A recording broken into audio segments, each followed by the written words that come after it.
Welcome back to my YouTube channel. At kung bago lang kayo sa YouTube channel ko, please subscribe and click the button para ma-update kayo sa mga videos na i-upload ko. So ngayon guys, ituturo ko po sa inyo SSS death claim, sino ang mas may karapatan. Sa video na ito, pakitapos hanggang sa dulo para malaman ang buong impormasyon.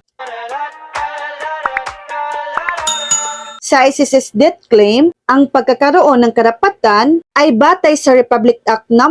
11199, Social Security Act of 2018 at mga patakaran ng SSS. Una, primary beneficiaries, pinakamay karapatan, sila ang unang makakatanggap ng benepisyo at hindi maaring lampasan ng ibang grupo. Legal na asawa hanggang sa hindi muling ikasal at kailangang ipakita ang valid na kasalukuyang pag-aasawa. Mga umaasa na anak, maaring legitimate, legitimated, inampon, o illegitimate basta't wala pang 21 taong gulang, hindi kasal at hindi kayang suportahan ang sarili. O anumang edad kung permanente ng may kapansanan at umaasa pa rin sa miyembro simula nung bata pa.